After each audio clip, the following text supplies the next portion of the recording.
Hi there, welcome to Hashtag with Nabuguzi Chiwanuka. This is a place where we help you unravel social constructs, discuss self-development in line with mental health, emotional well-being, and everything in between that directly or indirectly affects us in the millennial world around us.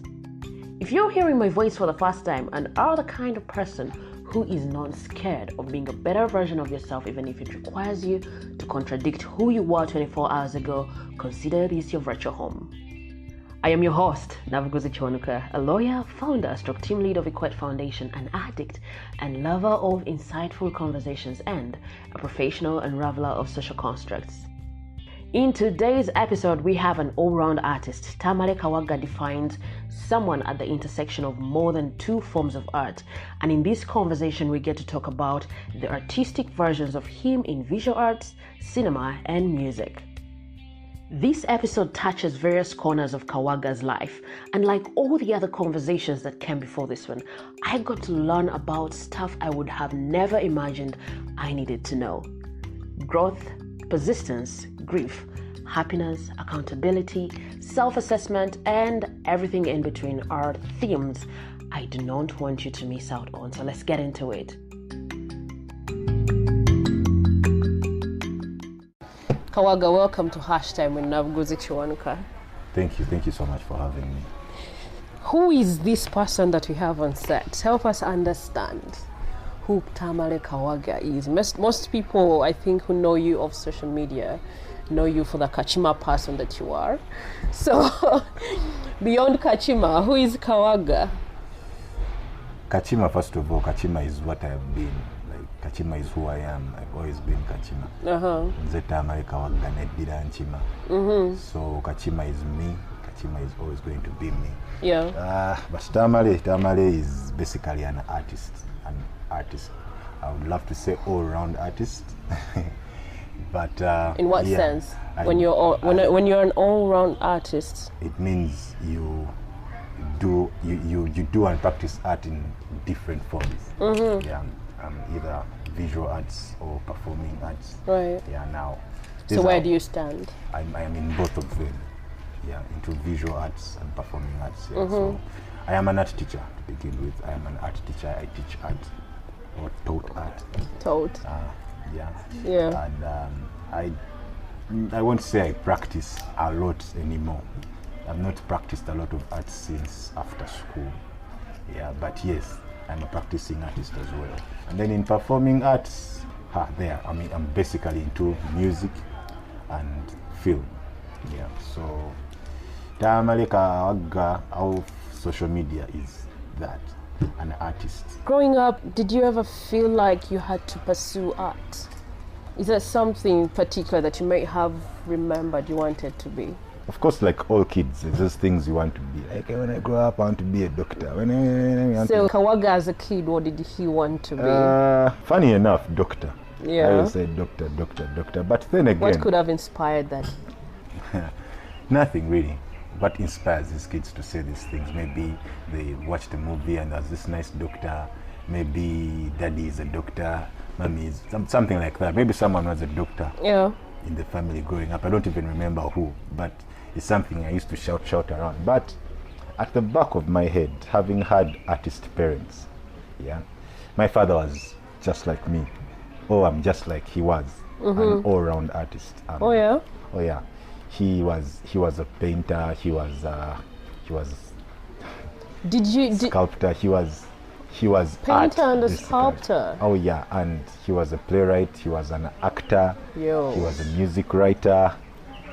So seeing him doing all these things, wasn't that something that was triggering your artsy self at that moment? I can't say. I don't even remember him pushing me to be what he didn't push did. You? No, but of course we attended his shows. We attended the plays and all that, and he always took us to theater.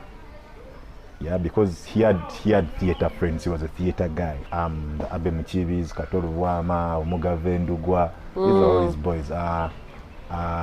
Alex Mukulu. Oh yeah, those are people that he worked with for a long time. So yeah, we used to go to theater a lot.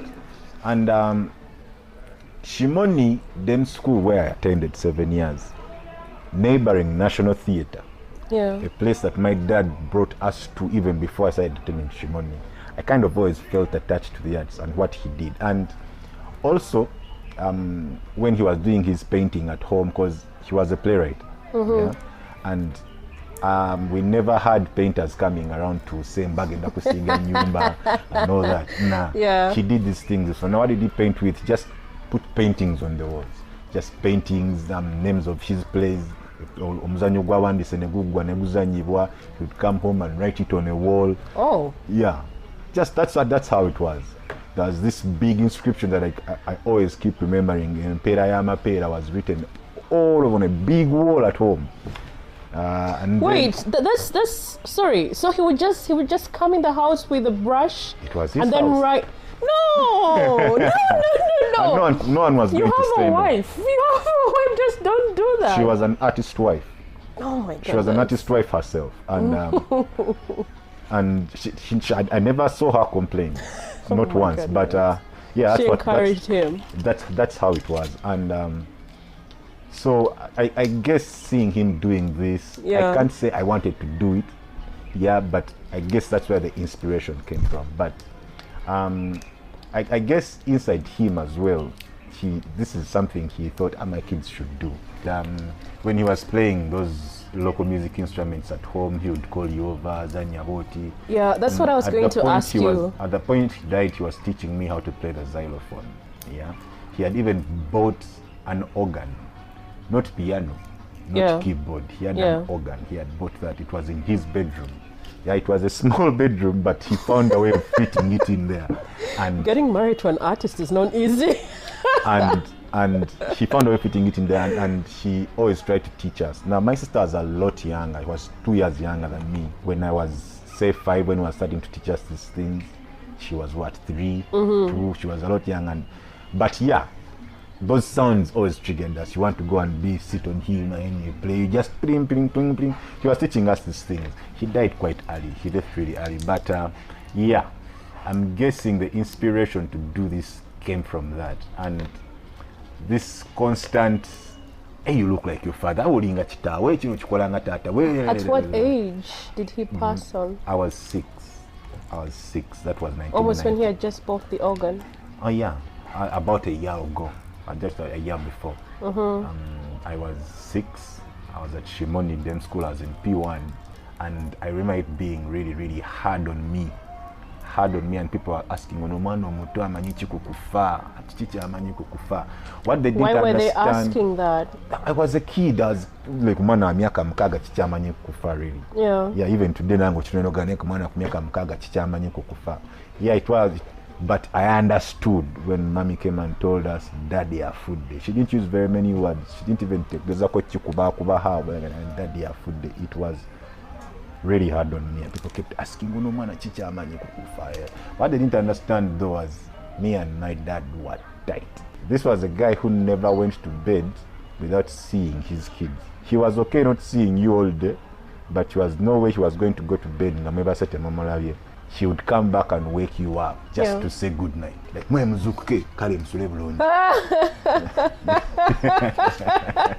wow. You get what I'm saying? Yeah, we were that tight. I remember this. It's more like emphasizing his presence in your life. Because he worked late. He had a government job, and then he had these art things to do. Oh wait, so he already understood the assignment of side gigs. Oh yeah. There were very few people in knowledge of that. He worked with the Uganda Chamber of Commerce then. Yeah, and he had a motorcycle. Now I remember this time when I just didn't feel like going to school. Yeah, I just didn't feel like I was at Jack and Jill then. Just didn't feel like school that day. Now mommy was working with the American Embassy. So now the funny thing is, Jack and Jill is just like 100 meters away from where the American Embassy was, or is today. American Embassy then was at Parliamentary Avenue. Oh. Yeah. Now, this one morning, I think Daddy was Parliamentary leaving later. Avenue? Yeah, Is there Parliamentary. space for them? Oh, it was there. They were there with the British High Commission for a very long time. Along there. After Jubilee or before Jubilee House. There was that building there. Was American Embassy, British High Commission. Back in the day.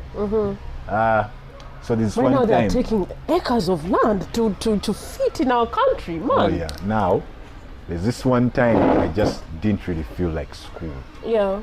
And he was the one taking me to school. He got me to school at the gate and I was like, today I don't need that. I'm like, I'm like, I'm not feeling school. He put me on his bike and we went to his office. We were there all day. How? Okay, that was you were still young at that time, so it wasn't, school wasn't so serious. The doctor thing was for kids who want to be a doctor. Maybe some kid at school, best friend was saying, "Nange njagala kubeera a doctor," but at the back of my head, I was an artist really, and I used to draw a lot growing up. Cartoons, watching cartoons, you draw it. There was this Bivera back in the day that had Superman on them. I don't know if you ever saw them. Oh yeah. Oh, the green ones. Yeah. Yeah. No, they had Superman on them. Superman, for us growing up, Superman was a huge comic. Yeah. Even Batman. Yeah, Batman. And I'll tell you this. I don't know if Batman, and I hope he doesn't hear this, but Batman really has never really been a hit with kids. And today you're realizing he really doesn't have a superpower. Is he still one of the superpower guys right now? He's an action figure hero. I think he's an action. He's a hero. Yeah, but he has no superpower. His superpower is money. I hope he hears this and he improves. His superpower is his bank account, but yeah, that's his superpower. But I used to draw a lot, and there's this movie that that has Superman on it. I used to draw that Superman. I don't remember how many times I drew him, but every time I drew him, I felt like I drew him not nice, and I had to draw again, draw him again, until I got to that point. I was like, yeah. No, this How is did you Superman. come to a place of feeling like I need to perfect this? I've always had this problem with my art, and which explains why I don't usually share it and don't practice anymore. Is I judge myself a lot. I tell myself, not that people won't like it, but like, and I'll just put it there. Like, I judge myself a lot. So that, from at a time like that, I just like, let me draw it again. Can't cheat them.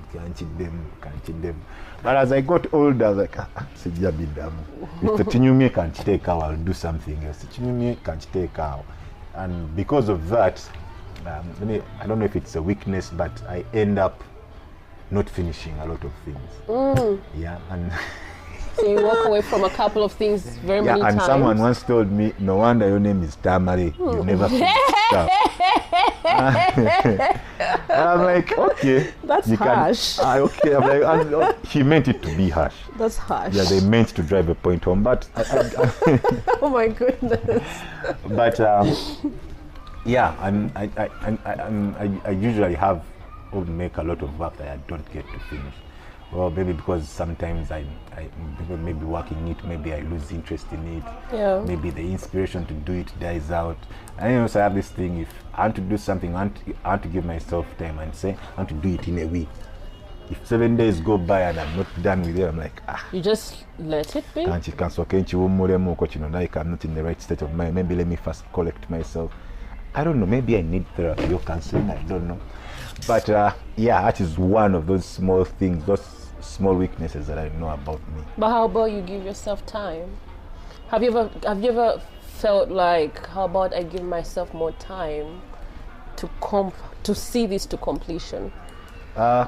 Is it something that has ever occurred? Which is why when this acting thing came through, yeah, when it came by, I told myself, I've never really looked down on myself and said, Kawagga, oli wakali ku kino. You've never found that? Like oli wakali mu kino. Yes, Kawagga asobola okukola kino, Kawagga akola kiri, tekiri akikola ne kiri akikola, yes wakabi, but what is that one thing Kawagga can say that ndi wakabi ku kino? When you ask me, I was really, really good at teaching. Oh yes. And it's funny how and yet before I became a really good teacher. Before recording, you told me it's something that you didn't want to be. My mind was just dropped into it. I spent the first 2 months of campus thinking 10 to 11 was break time. it still gets me to laugh a lot. But yeah, I was only reminded that tuinayo testi lero man. Testi I test your PS. I'm like, what is PS? Professional studies like what? That's when it got me like, what man? You're going to be an actual teacher. I'm like, oh, like, you know, how am I going to do this? All those memories of how I used to disturb teachers at school, of how stubborn I was, just keep flowing like, man. So how did you manage to do the test of something that you weren't studying? Is there anything like manage? You go and do the test. You go and do the Did test. you I did succeed? not, of course I didn't pass that one because I had like what? 10-20 minutes to prepare for it, for stuff for 2 months. That one, of course, I failed. I had to do a remedial for it. Yeah, but I got into the feel of it, and then I did school practice, and I actually enjoyed it. To be giving orders at some point. What about it? Be the one giving marks when you know 10. Yeah. Yeah. It's kind of, so it felt kind of nice, and I started feels good to be a teacher. Was it that you loved teaching, or was it that you loved commanding? I grew into loving to teach. At first it was just about being the big guy and giving orders. Yeah. Today we thought, you want to attend my class, you didn't do my work, walk out, go away. Yeah. But then, and refusing people to go to the toilet. Yeah, but then being human and the friendly guy Tamale is, I started making friends with the students. Among the students, yeah. And the me actually came out. And how long did that take for you? About okay, how long did it how long did you allow yourself to enjoy the commander in chief? I don't know really, but I can't really put a time to it or remember where exactly, but I know I started loving to teach. Yeah.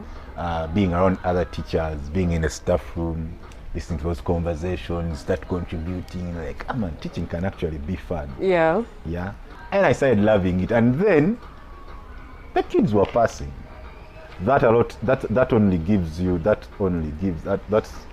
it gives you that like belief in yourself, like, hey, you know, the guys I'm teaching are actually passing. Like, you know what? I can actually do this. I'm actually doing this. I'm actually a good teacher. Is there something different that you felt like you introduced to your students as an art teacher? Oh yeah. Or something that you feel like some art teachers might not be doing right? Yeah. Art class should be like free class. There should not be free in what sense? There should not be dictation in art class. You know how art like a teacher comes in, puts a setting there, like, draw that. Yeah. Now I was different, kind of. I don't know if in your art class back in school, I don't know if you ever remember your teacher using the chalkboard. No. Now why would they? I used that a lot. I talked a lot in my art class. Yeah. Isn't that destructive? Nah, my kids passed to be. None of them failed. So what were you talking about during the classes? Someone told me I'm fixated. And trust me, if I had the pen and paper right now, I'll be doing this as well. Yeah. Override. Yeah. When I'm explaining stuff, it gets easier for me to explain it while I am writing it. Yeah. And it also helps me to grasp it a lot better when I write. Speak and write. But I made art class kind of free for these kids. Like, you have an idea, because we all see things differently. Right. We all, because they even in class when the teacher put for you a pot there and told people draw. People drew pots that were not actually the pot the teachers gave them. But that is what they saw. Yeah. Are you sure? Listen, that is what they saw. That is what their eyes showed them. What are the chances that that is what the hand could do? Listen. Yeah. Okay, yeah, that's what the hand could do. But the hand was directed by the eye that saw. Exactly. You get what I'm saying? Earlier I told you about how in A-level I read about abstract art. Yeah. And I went to my teachers and talked about it. How did you learn it? I don't think I knew abstract art at that time. There's books. It is as old as time. No, I know it was existent, but in that moment was so much restricted to still art, nature. Yeah. mostly. Now, we had libraries at school, and there's these art books in there. I can't believe I never found myself looking in the library for an art something. Now, I can tell you this. Me at school, art was the subject that kind of gave me peace. The subject that I never actually dozed in. It was the only one subject that never gave me a chance to You can't doze in art. Thank you very much. Now, I loved art, really. Yeah. I loved art. Now, sometimes as in this library, I'm like, but is there an art book in here? Let me just go and ask. Really? Yeah. Is there a textbook on art? I'm like, hey, I need yeah? a textbook on art. Then they give me this huge book. I'm like, oh. So I started reading through. I started reading abstract art. I'm like, now what is abstract art? And I started seeing examples of abstract art. But you know what? This is someone that is trying to draw a human being. But they are drawing them the way they feel and see. And you who is seeing are going to see that is actually a human being. Mm-hmm. Yeah, just not drawn the way the other artists drew them. Right. In realism. You get what I'm saying? I started understanding something, that when you force a child do this, there's something in them you're shutting up. There's because they're in art class, first of all. Okay, there's people who came to art as a subject. I have nothing else to stroke. Yeah. Yeah, I have nothing. And then there were those ones never attended my class, by the way. How did you decide that? Me and my fellow teacher in the department, we had policy. You cannot come to senior 5 and want to do art. Yeah, a subject you dropped 3-4 years ago at senior 2. You know nothing about it. You can't want to come and get for us F's and O's. What? That was crazy. It wasn't crazy. No, let me tell you something. That would be so punitive if it was my case. I'd been drawing from childhood, but when it came to selecting optional subjects for senior 3 and 4, I was not going to pick art because I felt like this is something I already know. Why do I have to learn it? That's why. And it was placed in the same category with French. I was topping my class in French, right? But I still wanted to know more about French, and I couldn't choose art over French. Most people were like, you cannot leave art. And I was like, I can. And you did. I did, but I was lucky at the same time. Maybe, I don't know, I've just come to think of it a few weeks ago that maybe my art teachers had a hand in it, because out of the blue, the categories got switched up and I could choose art and French at the same time. So that's what I did. But I'm now thinking of myself as someone who had not chosen art, but I can actually be in an art class.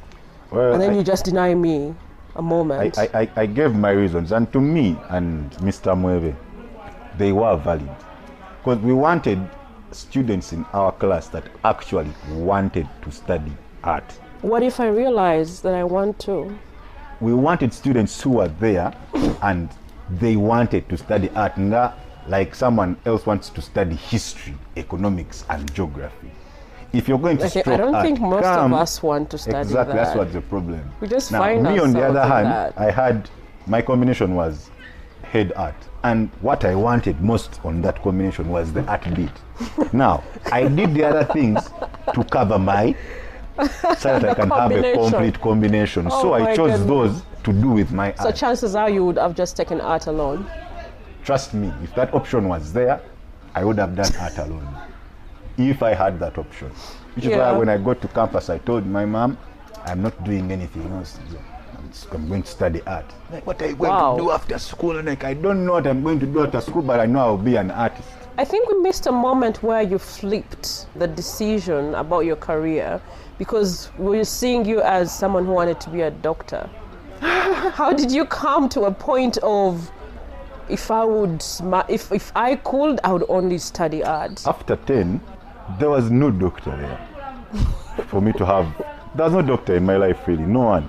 Yeah. Not mommy's friends, not my dad's. No one in the family was a doctor. If there was a doctor, I didn't know about them and they were not close. But art, on the other hand, was all over me. It was all around me. We were doing art at school, we were drawing, and I had that background in me. Plus, if you were a cartoon lover, you try to draw a cartoon at some point. if you grew up watching cartoons, you try to draw your favorite cartoon somewhere, maybe at the back of your book. Exactly. So I had those small practices of doing art and all. And when I got to senior one, and art was, I didn't even know there was art as a subject after primary school. Now art came, and as I was doing art as a subject, and I found peace. In those classes, art class, there was peace for me. Yeah, there was peace. You're more like home. Yeah. So to be an artist was me, I should say. Wanting to be a doctor. It's now funny to you, eh? Yeah, I don't even know where that came from, really. I can't even explain. You've touched on something very important. I think this is something that we don't really get to see raising kids. The things that children see mostly growing up, it really forms their decisions.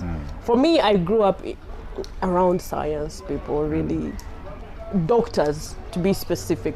Exactly. Doctors, nurses. So I was very sure. I'm so sure by the time you got to around P6, you are mentioning medical terms that to date I'm still saying things medical. To date I'm still, when someone talks about what hurts them, I'm questioning them as a doctor, because I've overheard these things and I know, like, I think this medicine will work for you, and actually it does work for them. If you ever hear of me giving any kind of medical advice, just know I got that advice from Dr. Gregory House. By the time I was in senior 4, I was still sure I was supposed to do sciences, nothing else. I would think about arts and I'd be like, what do people do? Arts? Are there jobs? Like, exactly. I didn't think, I was not exposed so much to that. So it really formed my decision that I am going to be a doctor. Now, funny thing is, but right now when I sit back, I'm like, my mom. No. My mom worked with the American Embassy from 1989 to 2008. That's about 19 years. Yeah, but I never ever one time ever wanted to be her. Like, do her job. Now, what you want to do? Like, nada. I don't think I've ever had more. Were you very sure of what she was doing, or was it just a workspace? Oh yeah. She was a receptionist. Then she got to switchboard manager. She kept switching these things, but she had a nice office. Yeah, especially when she was at the switchboard. Ow. It was an office I wanted to be. There's too many buttons. Too many telephones. It was a nice room to be in. Yeah, but then she got to be one of the secretaries to the ambassador. Yeah, I think I was in about P1 then when she was that, and then I got close to this ambassador's kid. I don't even remember her name, but the ambassador loved me so much. He gave me books, he gave me a bicycle. But I never really wanted to work at the American Embassy. Like, it's not even something I used to flaunt out there. My mom works at the embassy. So like there was not really a profession around me growing up, that kind of pulled me into it. That's your father. Yeah. That is your father. Okay. Whether you like it or not, it is your father. Yeah, but you see, you being taken to the theater, seeing dad, how he's painting, it really informs your decisions. Then I can't say really that I was intelligent enough to say that I'm going to do this. I love the experiences. Yeah. Now after 6, you'd expect that this kid at 12, he doesn't even maybe remember what his dad did. Or maybe he has picked interest in something else. Yeah, but thank God for the National Theatre, really. Yeah. That place was at school. I should say the National Theatre was at school. I used to... I'm sorry, my parents, wherever you are, but I used to skip school sometimes and spend the whole day at the theatre. There was too many activities, too many. Like, every kind of art you want to find was at the theatre. You want to go and look at someone painting all day, you go and... Did the adults there push you to go to school? Who cared? It was the National Theatre. It is a busy place. Everyone is going there. You would go and sit in maybe you go in the auditorium. You would go and use the upper side, and you sit there in a corner. Those ends, you're a tiny kid. You can fit in a chair there, and no one notices. It is dark up there. And then you watch rehearsals, bands, dance troops, actors. Because at least like, I'm sure at the theater there are constant people, and at Too least many they would people. see you and be like, Now, leave, go to school today. now, let me dig this. The director of the National Theatre then, Mr. Joseph Walgembe, may he rest in peace, he was my dad's tight friend, like tight. Now, there's this one time I'd skipped school and he found me. I cannot start to explain to you how many canes I got at home. Because he found me and didn't tell me anything, he just found a way of getting to my mom. My mom was just Did you working. see him? No, I didn't know he saw me. My mom was just working at the American Embassy, just like 200 meters from the National Theatre. That was risky business. Oh, she came to... You think I cared? I didn't care. And she came and found me busy watching. No, oh, he Tolina kubeera ku ssomero. It is about maybe one lunchtime. But tolina kubeera ku ssomero. Of course, she could not take me back to school and she just took me home, but it was not nice. Oh my goodness. But yeah, so... Was that the last Shimoni, time? No, it wasn't. Shimoni being just at school could have given me, I should say gave me that inspiration of wanting to stay around art. Yeah. Now, even at school, of course, yeah, you are performing in plays, singing in the choirs, Yeah. and all that. Yeah, so that the whole art discipline has just always been around me without actually having one person to say, I am learning from, I'm getting the inspiration from this guy. No. Right. So the theater is one of the things that contributed to your artsy self right now. Yes, me, that proximity of the theater to school. Yeah. Let us look at Kawagga in Prestige. Kawagga on Prestige. Who are you on Prestige? Help us understand this JP character. Kawagga is JP. JP is a modeling agent. He owns a modeling agency called Spark Modeling Agency. But he's not your regular modeling agent. First of all, he's a user. He uses his models, the females. By using, what do you mean? Sexual stuff. Like, he doesn't rape, no. He tries and gets that consent, but how he gets it is more like blackmail. He's at black hat manipulative. Yeah. So he'll get it from you after, like, say, give you a favor. Like, maybe there's this gig, you want to go to Nairobi, do this. Now on the show, JP signs Malaika Chintu. Malaika Chintu is a daughter to JJ Chintu and Eunice Chintu.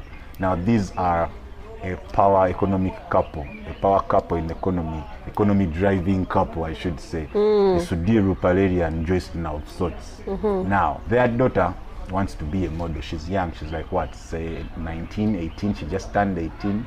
She wants to be a model, she's all excited. Now I see her, these spots, and like, this one I can use. She's young, she's naive, blah, blah, blah. Is JP aware of the family this child is coming from? Of course he is. He's JP. He's a hard guy. Now JP on the side is a hustler. He's a drug dealer. He deals weed, and he still uses his models now. The males here, he uses his models to move his merchandise. Weed around. His merchandise around. So yeah, that's basically who JP is. Yeah. How do you feel about JP? Out of character. Oh, of course, out of character. You as Kawagga, when you look at JP. When I first got this role of JP and I read through the first script, I was like, I've been typecast. Because I've actually been a modeling agent before when I worked with Escape Music and Entertainment. Oh. Yeah, we had a department in there called Escape Models. Yeah. So I managed that branch for some time. So I have worked with models. So when I got there, I was like, I've been typecast. I'll just do this. And then the script got into that point of using. Initially, I was uncomfortable. I'm like, but how do I even do this? I'm not this kind. I hate this thing. Yeah. Because unfortunately, this stuff actually happens in the industry, and I hate it because I hate that female artists, not just models, not a lot of them, models, musicians, actors, they get used a lot, yeah. And it's painful to me for someone that wants to have daughters at some point that are going to be hopefully in this industry as well. I don't want them to be used the way these girls get used. It's wrong. It's just wrong. So when it got to that point in the script, I was like, okay, now how do you play someone you hate? How do you get into character? How do you play someone you hate? But Prestige has, I should say, has the best people to prepare you for any role. Prepare you? For any role. They have the best directors, I should say. I don't know. I haven't worked with any other directors really, but what I found at Prestige, I talked to them that I'm really uncomfortable with this role, but I'm like, you know what? You've seen these things happen, so you know how they happen. Yeah, just first of all, relax. This is just a role. It's just a role. It's not you. It's not you're not. No one is going to be finding this role like, hey, you rapist. No. Yeah. People will understand this is a role you're playing. But they told me, you see that hatred you have, and you want the world, not hatred, that dislike you have, and you want the world to actually understand, that people out there actually understand how these guys do this thing. Now it is up to you to show the world how these people actually do this thing. So maybe someone can learn and find out. If someone ever comes to me in this kind of line like JP does, I maybe will like not be naive. You get what I'm saying? Yeah. So I kind of reflected on that. I'm like, okay, let me play it so good. I hope I did play it so good, but I told myself, let me play it so good, yeah, so that people actually know these things happen. Yeah, just like you're going to watch a horror movie and there's this murderer. Yeah. She's not an actual murderer in real life, but she'll do it so perfectly like an actual murderer would do it, and you would know, maybe judge from characters like that and say, if I ever met someone like this, hey, maybe be a little skeptical. Yeah, so I just went on set every day and tried to play that JP role properly, to the best of my ability. But there are moments, I've had a couple of scenarios where people cannot distinguish the character from the real person. They see you as exactly that, and they perceive you as that. Yeah, it happens. I've had the first guy that acted Dracula went through something like that. Yeah. People started looking at him as a monster, as a vampire. Yeah, just to show them that stuff like this actually happens. Now you cannot, it's not your part to determine how someone perceives what you are. Yes, there are people who are going to look at you and say, you acted like a soldier, or that guy is a soldier. Moja say, Afande, whatever, say, Afande. Right. Which is okay. Which is okay. But I am so sure it's not going to be 75% of the viewers. What would it feel like for you, for someone to come to you and say, hey, JP? I get it a lot. I get it a lot. How do you feel about it? It feels nice, I should say. Are you serious? Oh, yes. The JP? Yeah. It feels nice. Now, what I feel part like, of it makes you feel nice about it? No one has ever been like, JP. You're like, hey, JP. Yeah, really? Yeah. Even when you're using the girls? Yeah. Because there's a way you feel. I've always felt like that. When you get to meet a face you see on TV, yeah, and now you're seeing them in your space. Yeah. There's, it's called getting starstruck. There's that feeling you get. You just, hey, I'm with a guy that is on TV. Right. Well, I'm with a guy on TV as well. So I actually like it because that makes me feel like, hey, I have a fan base now. Kawagga, do you know you have fans now? Like, wait. Your life. Yeah. And I actually like it. And because now I have my best friend, Sentongo. He doesn't call me anything else now. He calls me JP. He would come in the morning like, JP. And I've gotten used to it. It's a character I played. So you managed to outgrow the dislike of who JP is? No, I don't like what JP does. No, I still don't like what JP does. I still don't like what other people that do what JP does. It's still wrong. I hate it. It is wrong. Whoever does it out there, they need to be stopped. They are discouraging a lot of talent. Yeah. So much of talent is being discouraged every time, because just watching JP on TV, there's a model out there that feels like I will not be a model. Right. Watching JP, there's a model who's like, that has happened to me. Yeah, and it is wrong. Yeah, it is wrong. But hey, people out there, this is Tamale Kawagga, not JP. He doesn't do what JP does. But do I love the Distinguish JP you role? from JP. Yeah. We should talk about Blue Strings. My Because baby. we almost missed that. My baby. I don't even think you got to talk about it while introducing yourself. Did you forget your baby? Oh, I didn't forget my baby. I can never forget my baby. Blue Strings is my company. The idea of Blue Strings started even before we ever got down to the name Blue Strings. During that time at Escape, when we worked with artists like Wafagio, Coco Finger, HB Toxic, HB Toxic. That is when I got into the whole field of artist management and record label. The idea of Blue Strings and what we do started then. And then I told myself, do you know what? You've worked in artist management. So introduce Blue Strings to the world as an artist management agency. Okay. Yeah. So in 2016, we actually started. I went on talent scouting spree. How is that done? You just move around. Move around? You just move around. Like Where you feel there's talent, you go. Where you think there's a concert, there's a party somewhere, there's talent everywhere. It is all over you, I should say. It is wherever you go. Yeah, sometimes you don't even intend to go and be looking for that talent. You just be somewhere and it's there. Yeah, so all that is scouting. So I went on a talent scouting spree, and then we met Papa T. You met who? Papa T. Papa T. I was actually on a phone call with my mom. And Spoy got on stage. I told my mom, I'll call you back, mommy. So Papa T and I, wow, this is someone I can work with. Now the only challenge was going to be, Papa T is a hip hop artist. Now hip hop has always been a genre in this country that has not had the reception it deserves. Yeah, so Blue Strings thought, let's work with Papa T to try and show this world that, yeah, man.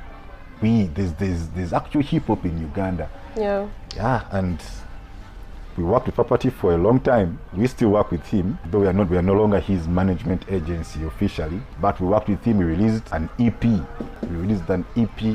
We got nominations at the 256 Hip Hop Awards. Oh yeah. Yeah. Now working with Papa T, I met his friends and we created a group called Four Homies.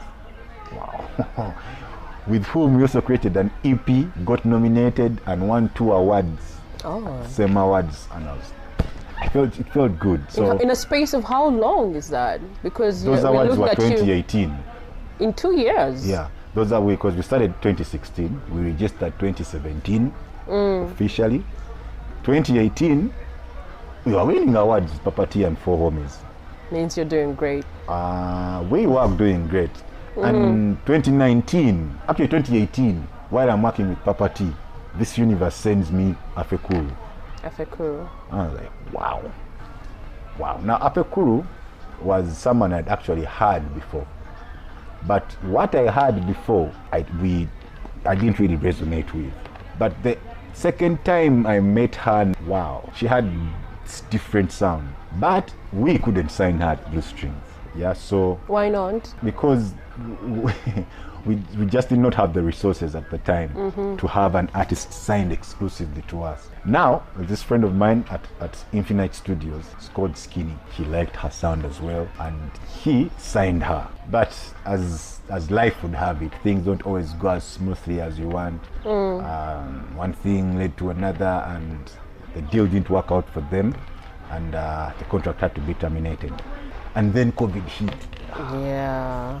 And then COVID hit. Now, COVID hit Blue Strings at a time when we had started to create like something. Like we felt like, yeah, we are getting there. I mean, the arts have just been opened now last week. Blue Strings is a label or is a company that wants to introduce new sounds to people you've not heard. Because trust me, for a very long time, I have heard Ugandans sing and not be heard. And these are, I tell you, very great artists. Like the artists you hear and you're like, why doesn't this voice play on radio? Why do I not see videos of this person on TV? But they have music. But their music is avoided by the media, by radio, by DJs, by whoever is supposed to play it, and they keep telling you, Ugandans won't like this, the people won't like this, the people won't like that. Now, you are one media house. And they're deciding Why for the whole are you deciding nation. for 48 million Ugandans? You want to tell us we are going to you guys, because these people what they actually force us to listen to stuff. Listen to this, and we have no choice but to listen to that, because that's what we are getting. It's the mainstream media. You get. Me and a friend of mine called Beck, Joseph Beck. A few weeks ago, we had a meeting at the National Theatre, and we were talking about this thing, and we were asking ourselves, at what point did radio give up their power? Yeah, because trust me, hits are supposed to be made by radio, not the club, not a DJ. Radio, because radio is what people listen to. People listen to radio. Radio will always be there. You can't tell me that about DJs. You can't tell me about clubs. Because for 2 years, the bars have been closed. The DJs have not been working. Radio was actually radio was there. They were essential workers. So whatever is going to happen, radio is always going to be there. Now, how does radio give up their power to determine what is listened to the club, to a DJ? Yeah. DJs and clubs are supposed to pick their hits from the radio, because radio is determined by what people listen to. People call in, play for me this song, play for me that song, play for me that song. But now you're forcing people to listen to a particular bunch of songs. That's what they're going to call in to request for. Yeah. How about when we were growing up, radio stations used to have a whole show of music released in that particular week or that particular month. Yeah, have a show of just new music. So and on this show they'd be asking listeners, do you think this song should stay on? Should we have this song on our airplay? But now they play one song like a week, and they on a countdown, and they tell you, do you think this song should play? Just one song, but you know how many songs have been released? Very nice songs that have been released, but then they will play you a bogus song by a hit artist. I say hit artist in quotes. Yeah. And then they'll force you to listen to that one song until it actually becomes because they want that particular person today on radio. Back in the day, I would listen to radio, a song I have not heard before. The first time, and I'm like, who's that? But today I'm going to listen to a song on radio, I'm like, but because this is a song that is going to be playing today for 5 times a day, it starts growing on you. Before you know it, you're also nodding your head to the song. Guys, that song is okay. But it's actually not an okay song if you didn't feel it the first time you heard it. I've come to a place of feeling like I'm no longer picking music off radio. That's the bad thing. Okay, today there's the internet.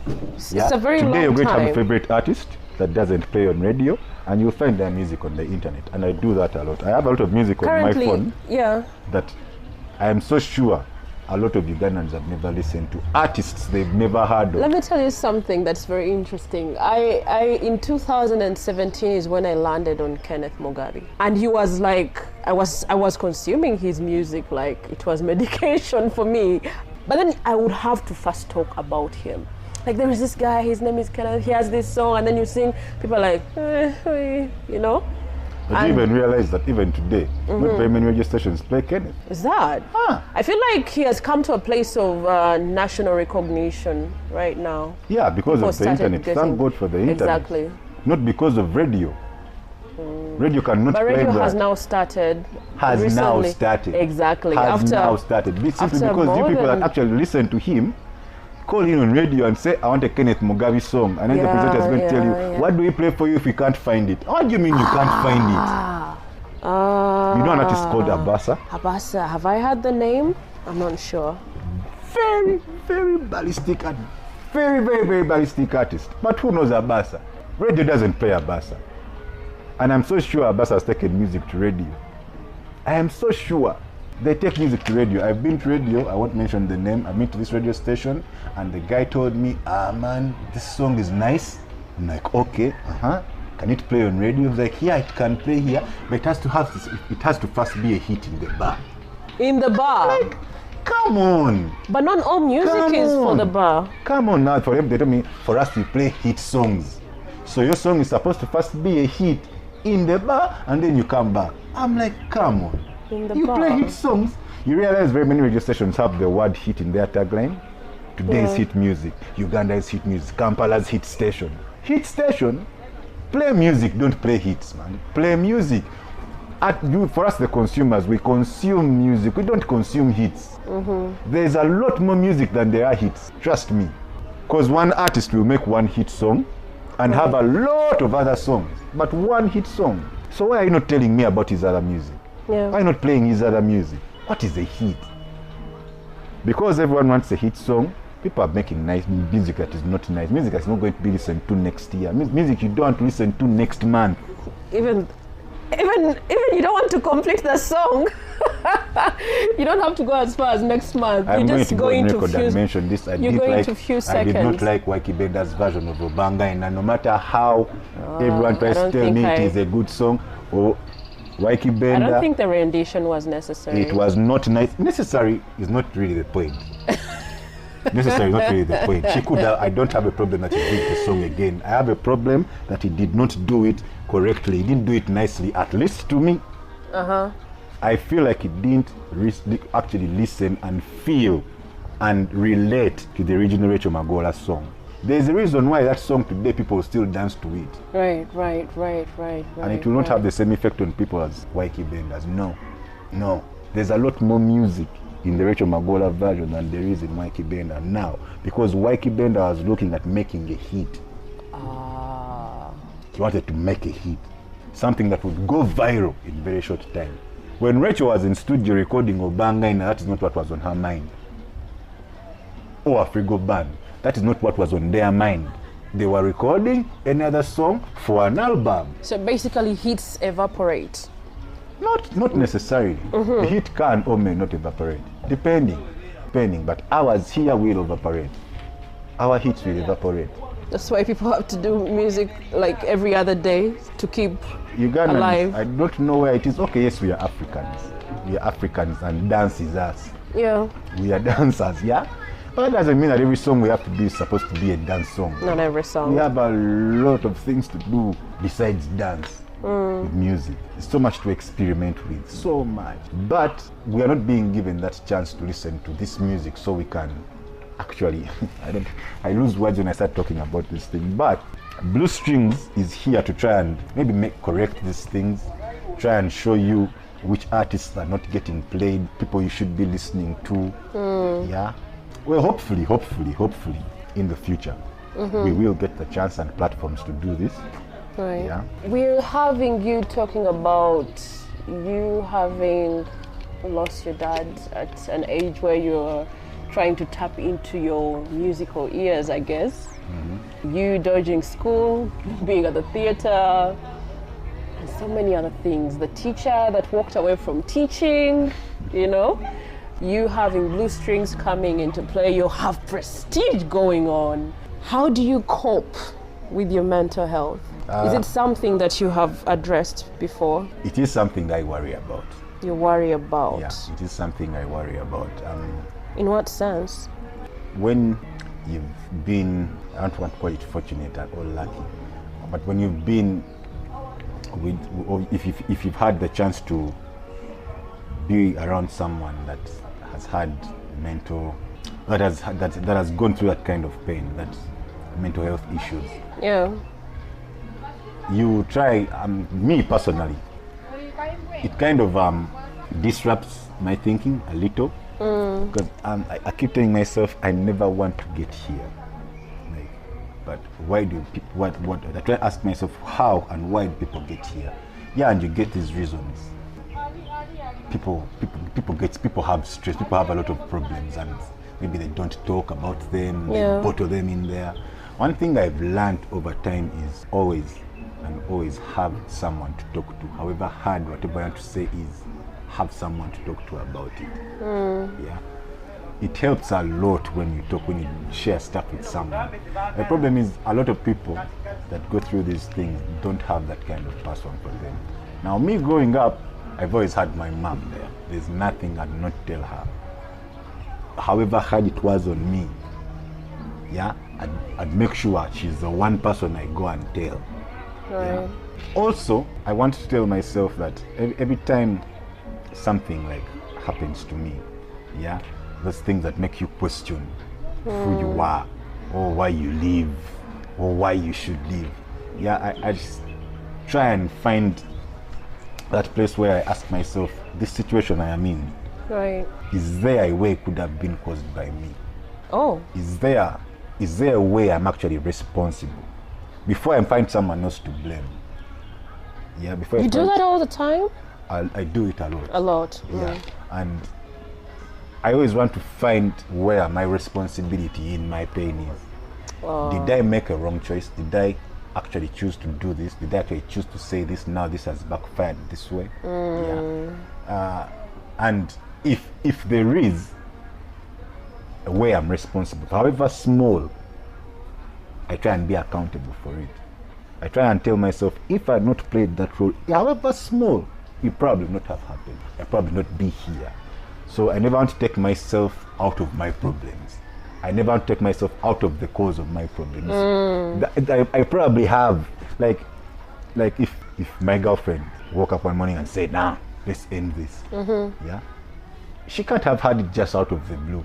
Right. Probably, it's possible, right? But there's probably something I did or said or something I do that she just can't go with alone. So could I be the problem? Let's say she cheated. Let's say she cheated and I caught her. Could it have been my problem? I feel like that's a personal decision. Yeah, that is just how I handle it personally. And I can't tell people. Yeah, you can't try and do it like me. Yeah, but I can't. You should do it like me. No. No, I mean the part where, let me say, cheating. Sometimes people just decide. It might not even be your problem. Oh yeah.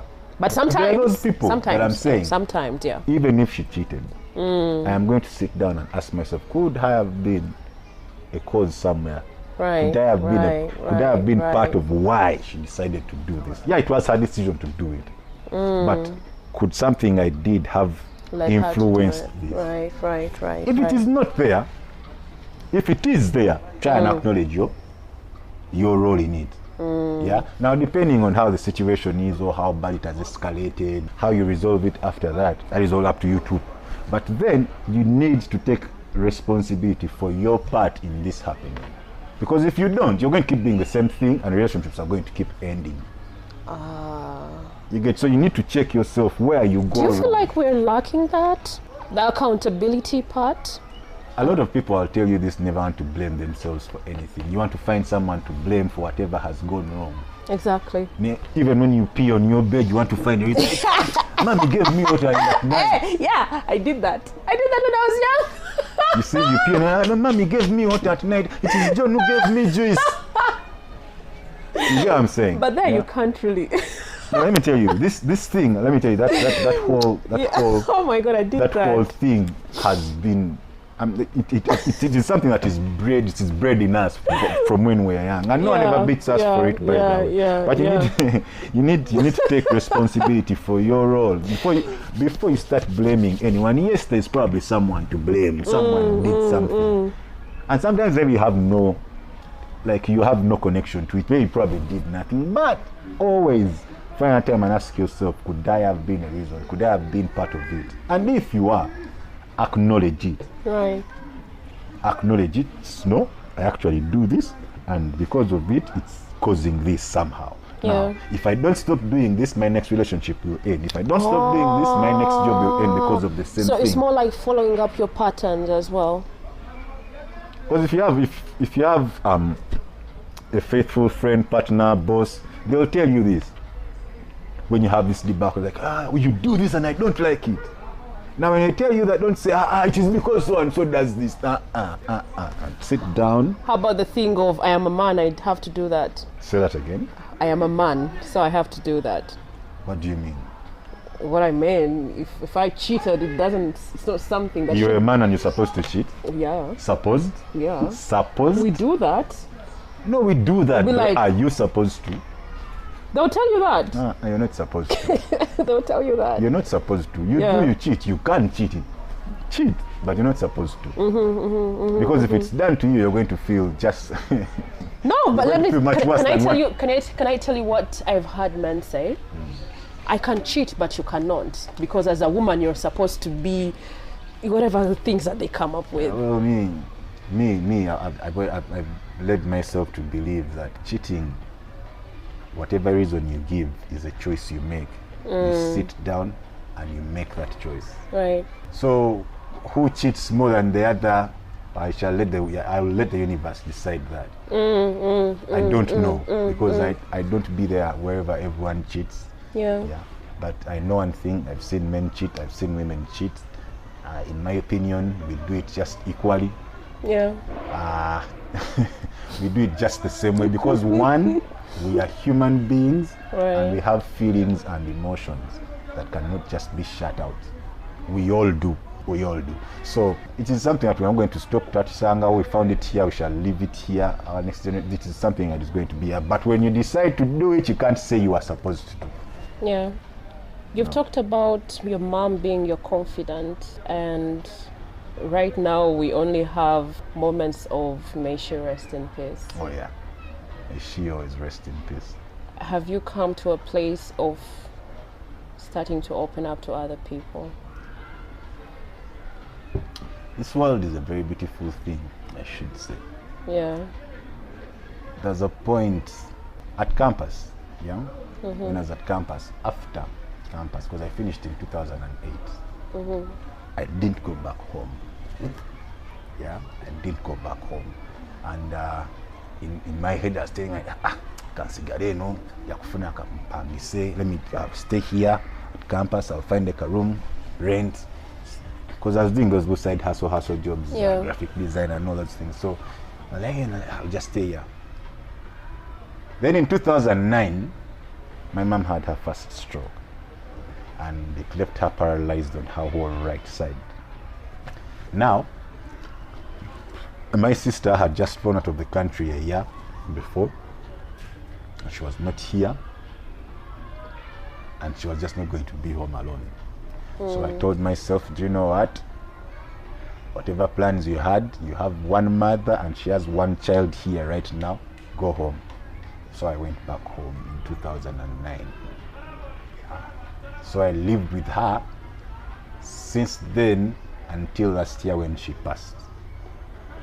Wow. So I can't say in that time, but between that time, 2008, 9, and when she passed, it was basically a me and her thing. Like me and her, we laughed together, we got sad together. Yes, we had fights, we got pissed at each other, human beings do that. But we always found a way. But last year, when she passed, one of the questions I kept asking myself, what am I going to do now? Who am I going to talk to? How do you find someone? But in my head, I kept telling myself, man, this universe is a funny ball. Just let it play. But in my head, at first, I just told myself, do you know what? Fuck it. Fuck life. Be wild. Be a bad boy. Be the person you've been hiding. Go to a parents like, what's the point really? Just told myself, first of all, you need to take time off. Like, you need to be off. You need to switch off for some time. So I told myself for the next 6 months, no work, no blue strings, no what, just be home. And I was actually home. I just found things to get me busy, started doing some small art here and there, things to keep me busy, listening to my music. And then, just a month after Mommy passed, this universe sent me someone. I don't even know how, but I just keep feeling like wherever my mom was, she sent her. It was like, just go and be with my boy. And it has always felt like that. I've known her, 7 months? It feels like I've known her a lot longer than that. I talk to her like I tell her things I probably so I have a new confidant now, and yes, I miss my mom, but it doesn't feel that hard. And I'm sure if she had not come around, her name is Sheila, if she had not come around, I don't think I'd be the person you're talking to right now. I don't even think you'd be interested in having me on this podcast. I don't really think so. But she's been a lot of help for me. She's been too much. She's been more than I can ask. Wherever my mom is, she's contented, she's happy with what she sent my way. I can only say thank you. Yeah. I'm really grateful. May she continue resting in peace. So what message would you want people to take away from this episode? What is that 2, 3, or 4 words that you would want to leave with us? Whatever you're going through, whatever it is, the biggest priority in your life should always be to be happy. That should be the biggest priority. That is what everyone listening, everyone in the world should always strive to always be happy. A happy soul is a peaceful soul. A happy soul can only make others happy. You can't really make other people happy when you're not happy. Yeah. So me, I'm someone, I met someone that asked me sometime that, but are you ever serious? Do you ever be serious? And then they saw me on TV and they're like, okay, now I know you can be serious. Right, but right. Laugh, people, laughing. Find people you can laugh with. Laughing is very therapeutic. Find a reason to laugh every day. Every day. I find a reason to laugh every day. I find a reason to laugh every day. Oh, and one last thing.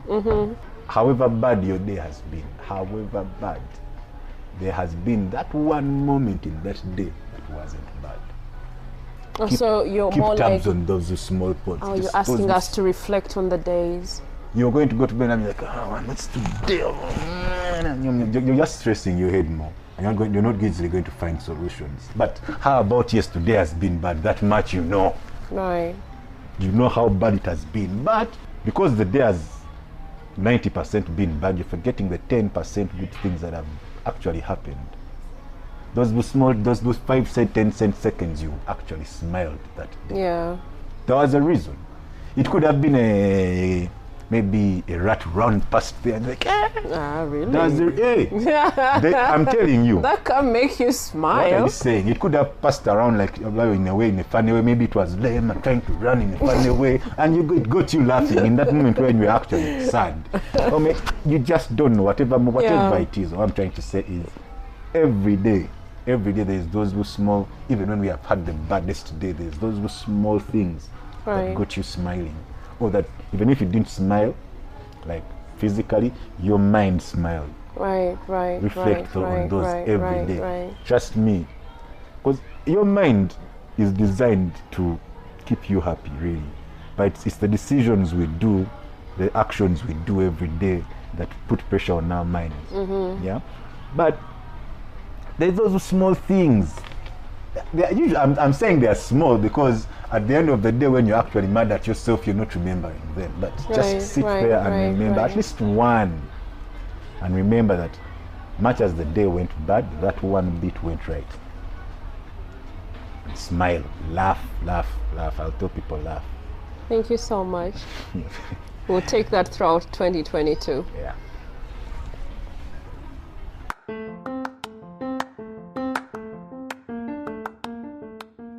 My takeaway from this episode is be accountable in all that you get to experience in life. I believe in this school of thought because that way I can easily practice self-assessment in my pursuit of self-development. Thank you so much, Kawagga, for being with us today. You have come to the end of today's episode, and if you loved what you heard, make sure you subscribe to Hashtime with Nabguzi Chwanuka in your podcast platform of choice, and let your friends know that we are not supposed to leave them behind in 2022. They need to jump on before it's too late. This is the 8th episode in 2022. We don't want to leave people behind. We don't want to hear people say things like, what is Hashtime? They need to know. You need to let them know that this is where they're supposed to be this year. This is supposed to be part of their goal. Listening to this episode? No. the podcast, listening to this podcast is a goal for them, should be a goal for them in 2022. Feel free to share what connected with you on social media and be sure to tag us. We are at #WeNavigozichwanuka on Facebook and Instagram, and on Twitter our handle is at HTNK Podcast. You can also reach us on our email htnkpodcast@gmail.com. I really look forward to hearing from you, and until the next episode in March, hey, y'all need to brace yourself for what's coming in March. Until then, be accountable.